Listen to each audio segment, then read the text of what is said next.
Hello dear student, आप सभी के लिए हम लेकर आए हैं आज कक्षा 11वीं वार्षिक परीक्षा 2023-24 फिजिक्स का पेपर। देखिए भौतिक शास्त्र का आपका पेपर रहने वाला है।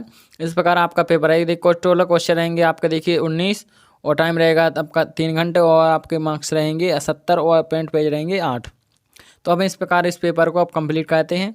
देखिए इसके आगे आपका पेपर इस प्रकार रहेगा। पहले दिए जाएंगे आपको निर्देश। आपका देखिए हिंदी एवं इंग्लिश दोनों भाषा में आपका पेपर रहने वाला है। तो देखिए सभी प्रश्न हल करना अनिवार्य। देखिए आपका इस प्रकार आपके निर्देश रहेंगे। प्रश्न का 1 से 4 तक प्रश्न पेश है, जिनके लिए 28 अंक निर्धारित हैं। और दूसरा प्रश्न के 5 से 12 तक 2 अंक के प्रश्न और 13 से 16 तक 3 अंक के प्रश्न और 17 से प्रश्न और 17 के लिए जो आपके हैं 4 अंक के प्रश्न और समय सीमा शब्द सीमा आपकी यहाँ पर रहेगी 120। तो यहाँ पर आपको इनको अच्छे से पढ़ लेना है। तो आप देखते हैं हम इसका आंसर। देखिए इस प्रकार आपका रहेगा। सही विकल्प चुनकर लिखिए। आपके इस प्रकार सही विकल्प रहेंगे। पहले रहेंगे 7 नंबर के सही विकल्प। पहला देखिए 1a ट्रांस एंगर ट्राम का बराबर होता है। तो ये किसके बराबर होता है? देखिए 10 की घात 10 सेंटीमीटर माइनस 10 सेंटीमीटर, या 10 की घात माइनस 8 सेंटीमीटर, या 10 की घात माइनस 12 सेंटीमीटर, या 10 की घात माइनस 6 सेंटीमीटर। तो इसका आंसर हो जाएगा 10 की घात माइनस 8 सेंटीमीटर। इसका आंसर हो जाएगा। देखिए यहाँ पर दूसरा है वेग समय ग्राफ द्वारा समय अक्ष से घिरा क्षेत्रफल दर्शाता है। तो एक क्या दर्शाता है? तो इसका आंसर हो जाएगा आपका विस्थापन। यहाँ पर देखिए निम्नलिखित में से किस कोण के जोड़ के लिए क्षैतिज परास समान होता है? तो इसका आंसर हो जाएगा, देखिए ये आपका 50 के मध्य रहता है। तो इसका आंसर देखिए इसमें 50 से 60 है, तो इसमें आपको लगाना है 40 से 45।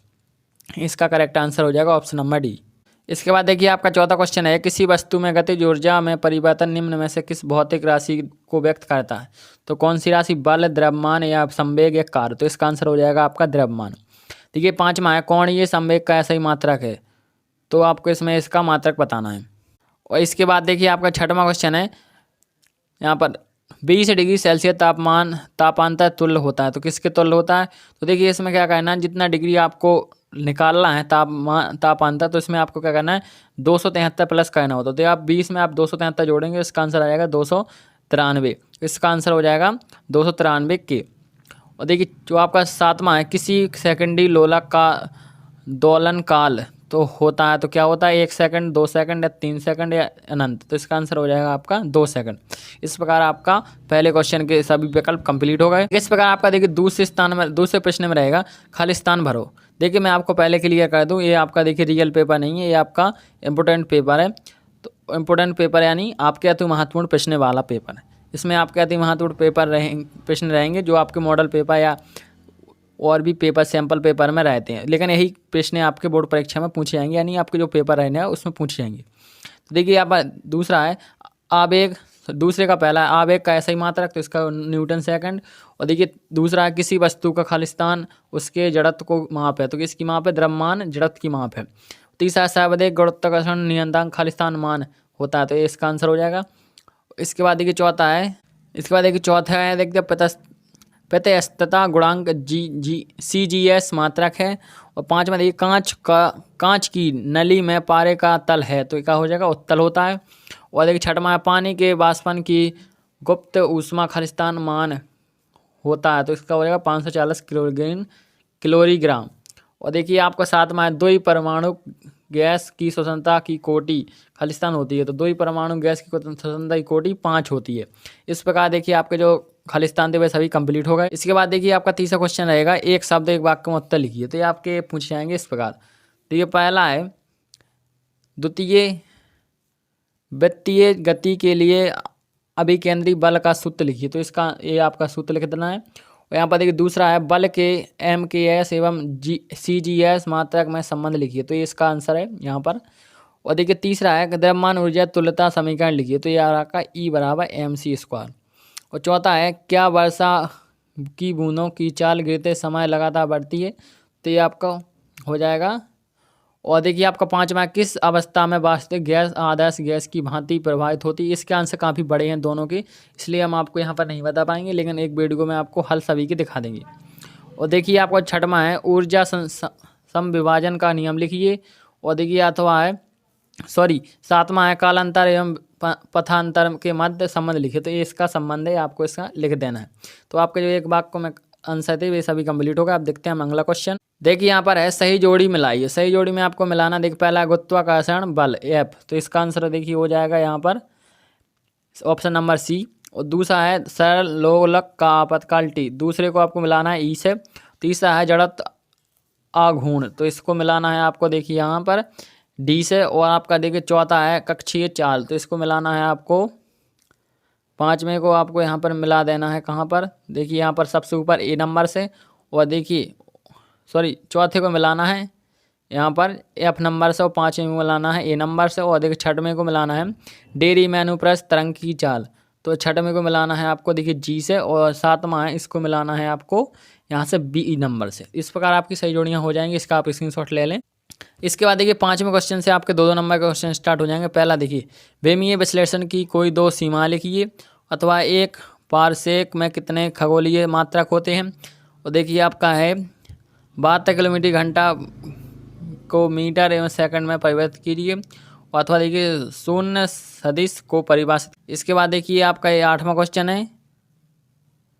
देखिए आपके 7वें का अथवा पहले क्रिकेट के खिलाड़ी कैच लेते समय अपने हाथ पीछे की ओर क्यों खींच लेते हैं। और 8वां आवेग क्या है, इसका ऐसे मात्रक लिखिए अथवा संवेग संरक्षण नियम लिखिए। और 9वां प्रश्न देखिए जी स्मॉल जी और कैपिटल जी में दो अंतर लिखिए। और इसके बाद देखिए 9वां का अथवा चंद्रमा पर वायुमंडल क्यों नहीं है। और 10वां है ताप मापन के सेल्सियस एवं फ़ारेनहाइट पैमाने में संबंध लिखिए। अथवा है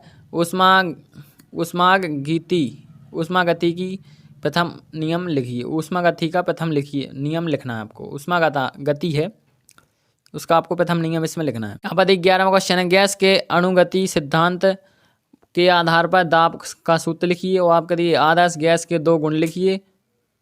और इसके बाद देखिए 12वां क्वेश्चन है यदि ध्वनि की तरंग दैर्घ्य इतने 0.083 मीटर है तो ध्वनि की आवृत्ति क्या होगी, जबकि वायु में ध्वनि का वेग 332 मीटर पर सेकंड है।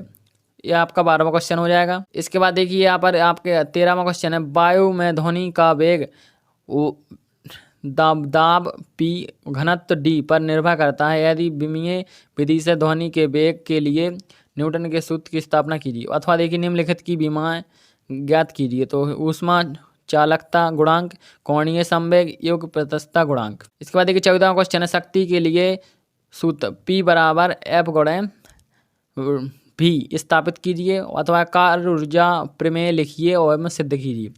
और आपका देखिए इस 15वां क्वेश्चन है किसी पिंड का जड़त्व घूर्णन आघूर्ण किन कारकों पर निर्भर करता है। और आपका देखिए अथवा है बल आघूर्ण, जड़त्व आघूर्ण एवं कोणीय त्वरण से संबंध स्थापित कीजिए। इसके बाद देखिए आपका यह 16वां क्वेश्चन रहेगा स्टील और रबर में कौन अधिक प्रत्यास्थ है, गणितीय सूत्र द्वारा सिद्ध कीजिए। इसके बाद एक अथवा 16 में का पानी की बूंद के अंदर अतिरिक्त दाब या व्यंजक ज्ञात कीजिए। और देखिए आपका 17वां क्वेश्चन है अनुप्रस्थ तरंग या अनुदैर्ध्य तरंग में 4 अंतर लिखिए। आपको अनुप्रस्थ तरंग और अनुदैर्ध्य तरंग में 4 अंतर लिखने हैं। और देखिए अथवा सरल लोलक क्या है, सरल लोलक के आवर्तकाल का व्यंजक ज्ञात कीजिए। और देखिए 18वां क्वेश्चन है प्रत्यक्ष गति किसे कहते हैं, पृथ्वी की सतह से किसी भी कोण पर फेंके गए प्रत्यक्ष उड़न काल तथा क्षैतिज परास के लिए सूत्र स्थापित कीजिए। देखिए 18वें का अथवा है एक समान त्वरित गति में ग्राफ खींचकर गति के समीकरणों को निम्नगम कीजिए। इस प्रकार आप देखिए 18 क्वेश्चन कंप्लीट हो गए। इसके बाद देखिए इसका 19वां एवं अंतिम क्वेश्चन आपका इसका रहेगा भौतिक का। देखिए पहला 19वां क्वेश्चन है रेखीय प्रसार गुणांक एवं क्षेत्रीय प्रसार गुणांक को परिभाषित कर संबंधित स्थापित कीजिए। अथवा पूछा गया सिद्ध कीजिए CP - CV बराबर R है, जहाँ CP नियमित दाब पर विशिष्ट ऊष्मा एवं CV नियमित आयतन पर विशिष्ट ऊष्मा है। देखिए इस प्रकार मैंने जो इम्पोर्टेंट क्वेश्चन थे आपको सभी बता दिए। आप इनका अच्छे से रिवीजन कर लें और इनको याद कर लें, यही आपके पेपर में पूछे जाएंगे। और भी जो इम्पोर्टेंट क्वेश्चन है मैं वो भी आपको बता दूंगा, जिनके आंसर आपको चाहिए वो कमेंट करें तो उनको मैं आंसर भी आपके लिए प्रोवाइड कर दूंगा। जय हिंद, जय भारत। आशा करता हूँ कि आप अच्छे से समझ गए होंगे।